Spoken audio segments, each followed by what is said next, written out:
Magnet dan balancer itu adalah alat bantu ya buat membantu torsi di poros engkol ataupun keruk as, untuk membantu di torsi.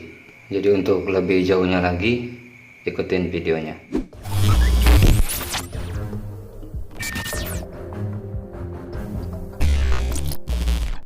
Nah, sebelum melanjutkan video ini lebih jauh, buat teman-teman yang belum subscribe ke channel ini, kalian bisa subscribe dulu dan nyalakan loncengnya agar tidak ketinggalan update terbaru dari channel ini. Untuk menentukan bobot antara balancer dan magnet, sebenarnya magnet sekalipun sebenarnya itu adalah alat bantu ataupun balancer. Balancer itu berarti balance, mungkin penyeimbang ya. Kalau bisa disimpulkan itu adalah penyeimbang. Untuk menentukan bobot magnet dan balancer itu sebenarnya harus sama antara kanan dan kiri. Cuman kenapa bisa jadi lebih berat magnet ketimbang balancer? Karena balancer itu ada alat bantu yang namanya house coupling, house cloth ya, house cloth ataupun rumah coupling. Nah, rumah coupling ini membantu kerja balancer, mendorong keruk as agar menghasilkan torsi yang optimal. Untuk menentukan bobot magnet sendiri itu tergantung kepada power mesin. Yang pertama itu power mesin, dan pertimbangan yang keduanya itu untuk mencari torsi pada mesin 4 tak. Karena apa? Ini kan motor jenis tipe mesin road race ya. Motor road race itu kan butuh buka tutup gas alias stop and go. Beda dengan motor drag yang hanya 201 meter. Mungkin untuk bobot magnetnya sendiri itu beda. Nah, untuk perbedaannya sendiri, ini misalkan saya pakai 800 gram, di balancer biasanya 650, jadi bedanya itu 150 gram untuk balancernya. Jadi dia lebih ringan 150 gram. Posisi magnet ataupun rotor saya juga melakukan perubahan penggeseran dia kurang lebih 1 cm digeser ke dalam. Di area pulser juga melakukan pengganjalan tuh.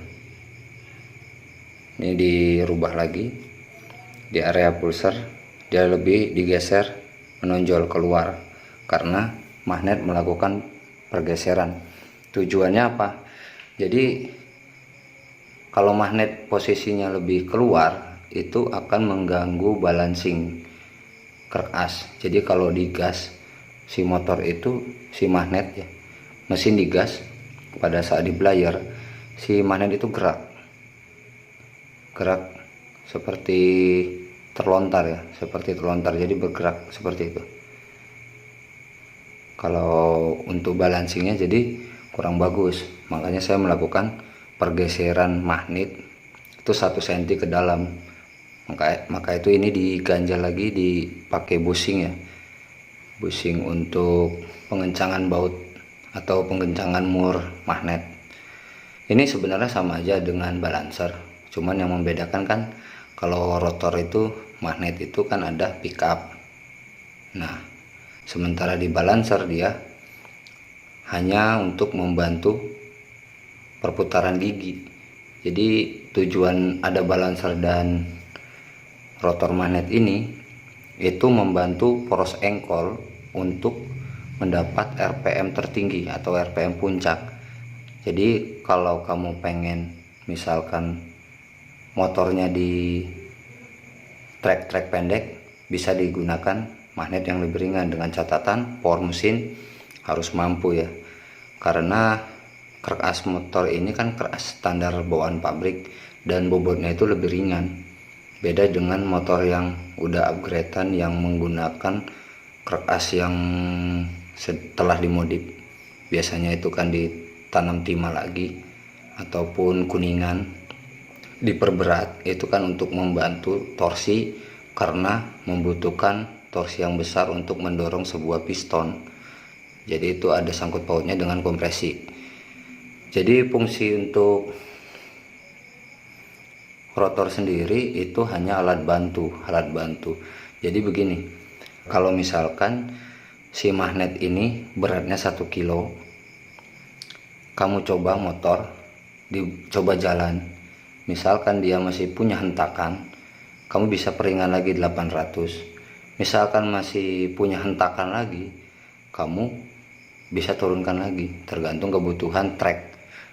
Jadi ini nggak ada patokan ya, cuman kalau penentuan bobotnya saya biasanya beda 150 gram antara balancer dengan rotor magnet. Ini termasuk jenis balancer juga ya, karena dia membantu putaran poros engkol mendapatkan RPM terpuncak atau tertinggi.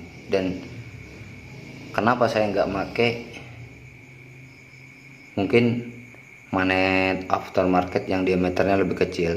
Saya pernah riset pakai magnet yang kecil untuk pencapaian RPM di saat motor di belayer sangat ringan, bagus, cuman buat hentakan ke mesin, jadi untuk pencapaian di RPM tinggi itu sangat lambat.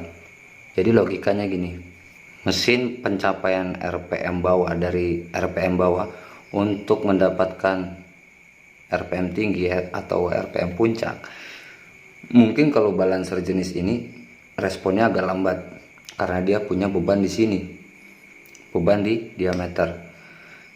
Tapi untuk pencapaian RPM tinggi atau dalam arti si piston kan posisinya kompresinya udah besar ya. Misalkan ini kompresi motor ini 13, kan sudah besar.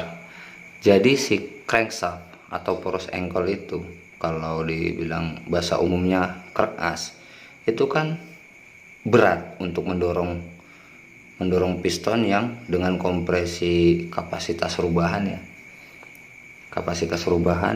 sementara si kerk as ini atau crankshaft ini didesain untuk mesin standar pabrik. Jadi untuk langkah pendorongannya itu dia lebih berat gitu. Nah, kenapa bobot magnet dengan balancer berbeda? Karena balancer ini multi. Dalam artian multi itu dia ada 2. Jadi ada alat bantunya lagi, yaitu rumah kopling. Rumah kopling ini akan membantu torsi di RPM tinggi. Dalam artian dia akan membantu kerk as untuk mencapai power terpuncak atau tertingginya. Jadi kalau posisi mesin itu udah mendapatkan RPM di 10.000, dia akan membantu mendorong, seperti halnya balancer dan magnet. Karena saya udah beberapa kali riset mesin itu menggunakan balancer yang diameternya lebih kecil, di mesinnya sendiri karakternya lebih cepat ya, kalau dibilang lebih galak, jadi lebih dapat untuk di RPM nya. Cuman buat torsinya dia nggak nemu, dia akan kehilangan torsi. Makanya saya selalu menggunakan piringan balancer yang diameternya lebih besar. Ini bobotnya 650, jadi magnetnya itu bobotnya 800, karena dia masih ada magnet ya, masih ada magnet standar pabriknya itu masih nempel. Karena mesin motor ini itu dahulunya itu MP3 130 cc dengan magnet standar. Nah, jadi magnet ini itu masih magnet motor 130 di MP3 pada 8 tahun yang lalu ya. Ini baru saya bongkar, motor ini udah lebih dari 8 tahun baru saya bongkar sekarang ini. Makanya kopling aja sampai lengket dan karatan, platnya itu karatan, lama banget. Ini udah lama banget nggak dipakai mesin ini. Nah, magnetnya sendiri saya melakukan penggeseran, kamu bisa coba, karena bertujuan untuk balancing. Jadi motor pada saat mesin di belayer itu si magnet tetap stabil, dia tidak goyang. Dan di saat mesin dipakai engine brake, itu lebih nyaman. dia tidak, kan pernah ada motor yang dipakai engine brake tak tak tak tak tak tak tak. Nah, itu ada sangkut pautnya ke sini, jadi si magnet itu dia nggak balance, nggak diam, jadi dia mengayun, dan keseringan yang motor road race itu patah di wilayah krek as bagian kiri. Bagian ini sering patah di bagian bearing sebelah magnet, bagian magnet itu sering patah karena dipakai engine brake. Jadi saya udah melakukan pembuktiannya. Sebelumnya di motor Satria kan saya membuat balancer itu diameternya itu tetap besar, tapi bobotnya lebih ringan karena tujuan ini itu untuk mencapai torsi tertinggi, terpuncak. Jadi dia membantu di RPM tinggi. Di saat crankshaft ataupun krek as kehabisan daya untuk mendorong piston, dan balancer inilah yang membantu untuk mendorong piston tersebut. Dan saya telah melakukan pembuktian. Ini motor road race tuh. Ini dia menggunakan 5 kampas kopling dan 5 plat kopling. Tuh. Ini yang nempel ke sini, nempel ke rumah ini. Dia tidak karat ya. Dan ini karatan yang menempel di kampas koplingnya sendiri. Kampas koplingnya ada 5 dan platnya ada 5, semua masih nempel di kampas koplingnya sendiri. Oke, hanya beberapa yang terlepas. 1, 2, 3, 4, 5 dan 5 kampas kopling. Emang nggak selip bang, plat besinya itu dipasang 5. Justru plat ini membantu area ini mencegah untuk selip, karena gesekan dari kopling plat besi ini mencegah untuk selip, karena dia kan ada seperti ini ya. Kalau untuk plat yang model aftermarket sekarang dia ada yang totol-totol ya, dan diameter daunnya itu lebih lebar sampai ke sini. Itu ada dijual di speed shop mungkin yang menyetok. Ini saking lamanya nggak kepake motor ini, area ini juga sampai kotor. Ini kotor debu yang masuk di saat mesin ini nggak pernah nyala karena bloknya sempat nggak ada. Sempat saya jual sampai saya mulai rakit ulang, kurang lebih 8 tahun mesin ini nganggur. Ini mulai dirakit lagi, saya pengen aktif lagi, coba pengen riset hal-hal yang baru. Oke.